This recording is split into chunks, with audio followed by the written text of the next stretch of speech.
tanto con este título motivacional que decidí darle. Ayer veía cuando todos presentaban, iban bien al hueso de lo que querían decir, iban hacia dentro del aula. Bueno, me gustó ahí, justamente me presenté acá en Asia porque podía hacer ese juego de palabras, si no, por ahí no venía a América, dentro del aula, si no me gustaba tanto. Hasta el último recurso, justamente, para aprovechar un poco el auge que está teniendo el manga y el anime entre los chicos, se me ocurrió un poco por mi trabajo, también que tengo contacto con muchos adolescentes, y hay veces que están leyendo mangas. Por ejemplo, yo soy periodista y estoy muchas veces me toca entrevistar en boxeo, y veo que hay chicos que siempre están leyendo, en las redes sociales están mucho tiempo con esto, y me pareció como algo interesante como para poder tratar distintos conceptos y ejes de Asia. Y bueno, eso es un poquito lo que quiero mostrar con esta ponencia, ¿no? Esto también surge un poco con lo que, como bien decía Mariana, estuvimos viendo contenidos el año pasado. Y bueno, ya sin más dilaciones les presento lo que va a ser. Como les decía, vamos a analizar diferentes recursos. No sé si estoy tapando con la cabeza ahí, ustedes me dicen. Bueno, básicamente es el análisis de algunos recursos, algunas ideas que me fueron surgiendo, charlando también con los chicos, con los ayudantes, Luciana, Patricia, bueno, que se tuvo que ir. Como les decía, bueno, vamos a ver un poco algunos ejemplos. Esto es la AnimeCon que se hizo en el 2022 en la rural, un poco para ver el periodo, como les decía, del auge que está teniendo en estos momentos el manga y el anime. Antes era algo, por lo menos cuando yo era adolescente, que no estaba tan bien visto, ¿no? La gente en general le costaba reconocer, si bien había un nicho particular, hoy está mucho más difundido. Bueno, pero para empezar, para el público que quizás no esté muy relacionado con esto, quiero hablar de las diferencias entre el manga y el anime. El anime, bueno, básicamente es la palabra que se designa que se emplea para designar a los dibujos animados en general, pero en Occidente lo utilizamos en general para hablar de la animación japonesa. En cambio, una cosa que quería aclararle que es importante es que al momento de llevarlo al aula el recurso hay que tener cuidado con lo que vamos a mostrarles a los chicos, a los estudiantes, porque hay temáticas que no son dirigidas a un público adolescente, y hay algunas que son exclusivamente para adultos, algunas que son bastante género, por ejemplo, gore, que no sé, bueno, es un poco polémico quizás llevarlo a la escuela, eso ya queda en manos del docente, que es lo que quiere mostrar. Suelen ganar una adaptación al manga, ¿no? Al anime, perdón. Acá les muestro un poco lo que son un semanario del Shonen Jump, que es como el más conocido, como jugar en primera de alguna manera, y esto ya es un tomo recopilatorio que van ganando las series más populares. Después del tomo recopilatorio en general se suele saltar al anime. Pero bueno, para contextualizar un poco esto, que lo estuvimos viendo, se trabaja en la cátedra, si ustedes están cursando Historia de Asia, sobre todo con el autor Mikizo Hane, remontándonos a los hechos acontecidos tras la Segunda Guerra Mundial, donde la ocupación de fuerzas estadounidenses, acá podemos ver una foto entre el emperador Hirohito con el general Douglas MacArthur, Japón se convierte en uno de los principales aliados de Estados Unidos en la región. Bueno, básicamente la idea ahora es ver un poco la amalgama que se genera, y a modo de ejemplo, en este caso voy a tratar de lo que es la penetración cultural occidental en los países de Oriente, y les quiero dar algunos ejemplos que vamos a ver a continuación para ver la influencia que tuvo Estados Unidos en las producciones japonesas. Este es Osamu Tezuka, acá una declaración de él que dice que le gustaba Disney, bueno, ya lo podrán leer ahí. Él es un pionero, conocido como el manga no Kamisama, el dios del manga. Una persona que sentó las bases de esto, él fue pionero tanto en el manga como en el anime. Y bueno, acá les dejo, por ejemplo, esto es un recorte de un diario. Él escribió unas crónicas, porque también era dibujante de historietas en un diario japonés. En 1964 él conoce a Walt Disney, y la traducción de lo que dice ahí es que tiene una especie de oro y todo, parece como si lo viera como un dios. Acá también hay otros ejemplos como Manga College y una adaptación de Bambi, que bueno, marcan un poco ahí, si ven está el ratón Mickey ahí abajo, el en el pizarrón escrito de la influencia que tuvo en los diseños y lo que va a sentar una manera de sentar unas bases artísticas japonesas que tienen mucho que ver.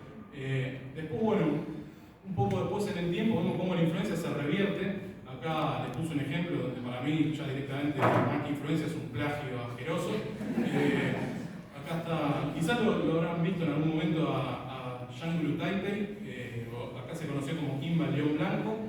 Y bueno, lo que es la contrapartida del Rey León, ahí tenemos un poco como para comparar que todos los animales están clonados. Y también, bueno, lo que son distintas producciones de autores más actuales, como Megas XLR8, que quizás alguno lo vio por Cartoon Network, donde los creadores directamente admiten ser fanáticos de la animación japonesa, ¿no?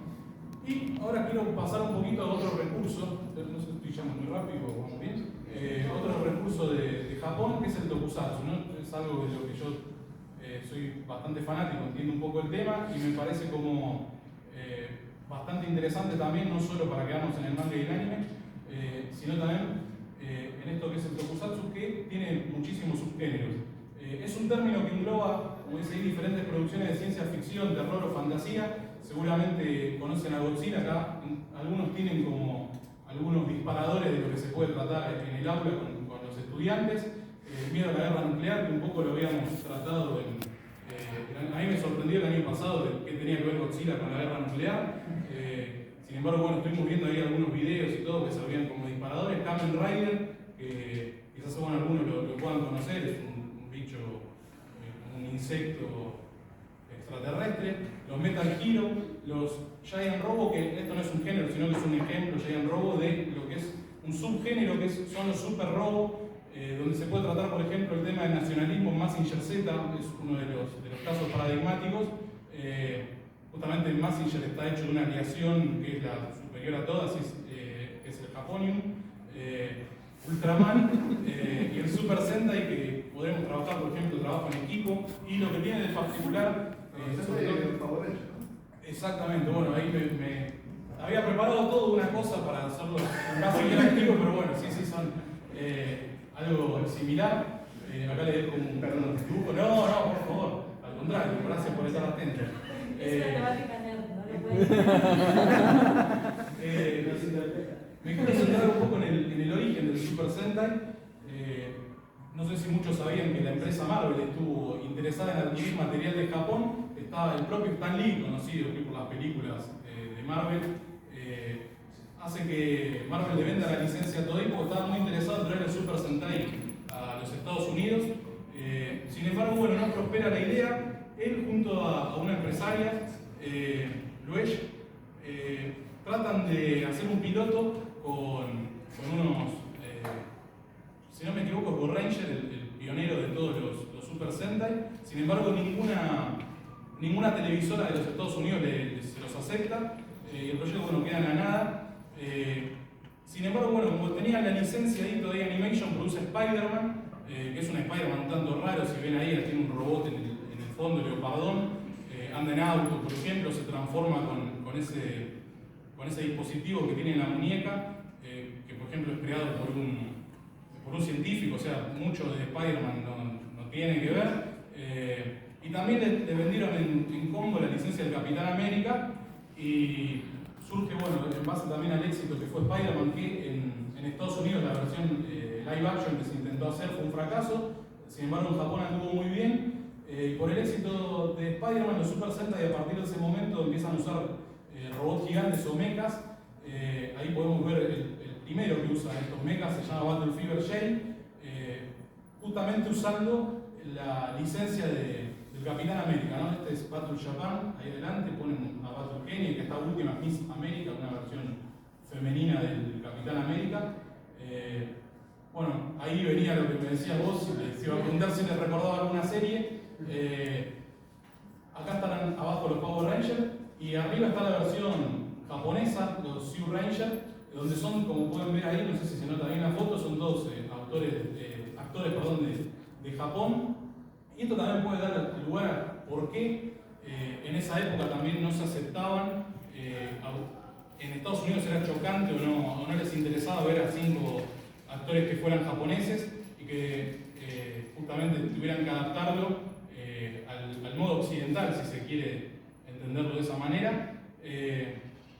Básicamente Shield Ranger creo que es del 92 y Power Ranger lo surge en el 93. De la mano de Hayam Saban, otra persona, nació en Egipto, pero bueno, tiene raíces israelitas, y él lo lleva como propuesta a Fox Kids, que justamente la mujer que estaba con Stan Lee, esta productora, era la gerente de Fox Kids, que ella cuenta que se sorprende mucho de recibir muchos años después una propuesta similar a la de Stan Lee, y estando en esa posición donde podía decidir, le da luz verde al proyecto, y bueno, ahí se conoce y pasa el boom de Power Ranger que pasó acá en los 90 también, y que fue en Estados Unidos realmente marcó una época. Un poco ya centrándonos en lo que es los ejes a trabajar, dejo por ejemplo algunos como para inspirarlos un poco a ustedes: la penetración cultural, como les mostraba, el tema de la globalización, también por qué los Power Rangers llegaron y pegaron en un momento, antes no eran aceptados, cómo van cambiando las cosas también, la confluencia y la mixtura de los valores tradicionales con los valores liberales, el debate de por qué se decide cambiar el metraje, un poco como les decía, y no mantener a los actores japoneses, la visión de los japoneses sobre los occidentales. Cada tanto aparecen en estas series personajes occidentales y podemos ver un poco cómo Japón de alguna manera los ve, cómo nos ve a nosotros los occidentales, la apertura cultural que pasó en Japón y que provoca un montón de cambios, la construcción de la identidad, entre muchas otras alternativas, ¿no? Depende también qué es lo que queramos trabajar en el aula. Recomendaciones, como les decía, realizar un diagnóstico previo del curso si realmente conocen este tipo de obras, si les interesa, si se sienten atraídos, administrar un poco lo que va a ser el tiempo de las clases para recordar o extender los recursos. A veces hace un poco difícil, creo que eso es una de las claves como para llegarle a los estudiantes, y considerar, bueno, si la actividad que estamos proponiendo va a ser realizada en forma individual o grupal, y siempre hacer foco en qué es lo que se pretende exactamente evaluar. Acá les puse un compilado de dónde se puede conseguir este tipo de recursos. Hay fansubs, por ejemplo. Los fansubs son gente común, fanáticos de este tipo de producciones que desinteresadamente hacen doblaje y lo suben. Quiero agradecer a un amigo, Emanuel, que me dio una mano con esto, que es otro fanático de todas estas cosas. Acá les puse también dónde sacar cosas de anime. De hecho, hay canales de YouTube donde hay muchísimas series clásicas subidas de manera pirata. Algunas y otras está el propio canal de Toei Animation, de Suguruya, que es la productora que hace Ultraman, por ejemplo. Y bueno, después ya servicios pagos como Crunchyroll, bueno, eso ya cada uno verá si lo tiene contratado o no. Y acá también se pueden leer mangas online, otra manera de sacar algunos recursos. De hecho, hay un montón de mangas que quizás no tienen su adaptación al anime, como les decía antes. Y después, bueno, a modo de ejemplo, les puse distintas temáticas que se pueden trabajar en el aula con distintas producciones, con distintos animes o películas japonesas. Por ejemplo, Vinland Saga, un tema que por ahí no tiene nada que ver con Japón, que es la llegada de los vikingos a América. Es una serie que está teniendo bastante éxito últimamente. Seguramente los chicos la conocen, el manga creo que se comercializa acá en Argentina. La tumba de las luciernas, que lo vimos en la cátedra, donde se narra el ataque estadounidense a Japón y las secuelas que esto tuvo. Caricano, por ejemplo, hablando un poco de las relaciones interpersonales y la presión y la competitividad que existe en la educación. Un poco se narra las vicisitudes que van pasando los estudiantes en un sistema educativo que es bastante duro.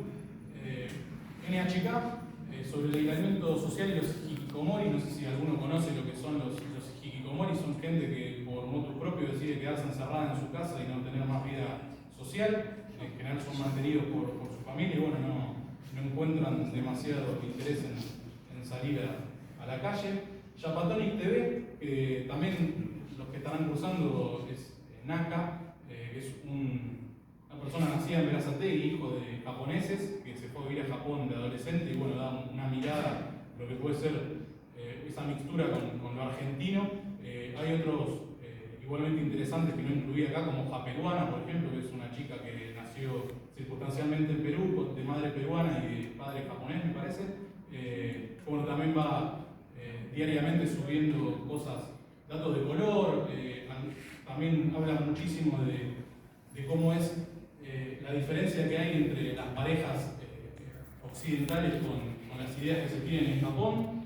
Samurai X o Rurouni Kenshin, para ver un poco del Japón feudal. Incluso yo no vi esta serie, pero sé que hay, por ejemplo, personajes que aparecen ahí que son personajes históricos reales, siempre con cautela, no sé exactamente cómo están abordados.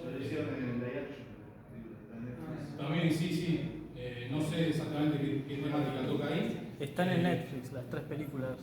Después pone una serie de Netflix que recomiendo ahí enfáticamente, es de Toys That Made Us, donde, por ejemplo, se puede ver los capítulos de Power Rangers y Transformers. Transformers tiene un bagaje muy parecido a lo que pasó con Power Rangers, que es un juguete estrictamente japonés, donde Estados Unidos compra la matricería y se pone a producir una serie, y prácticamente para el común de la gente es una producción estadounidense, pero está animada en Japón. Los juguetes son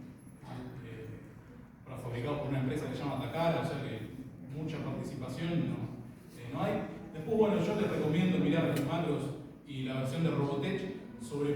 Robotech es una serie que es Macros más Southern Cross y Mospida, son 3 series que no tienen nada que ver. Es como, antes pensaba como rápidamente comentarles cómo está hecho, es más o menos como poner Casados con Hijos y poner a Franchella y decir que es una continuación de la misma temática y reescribir todo.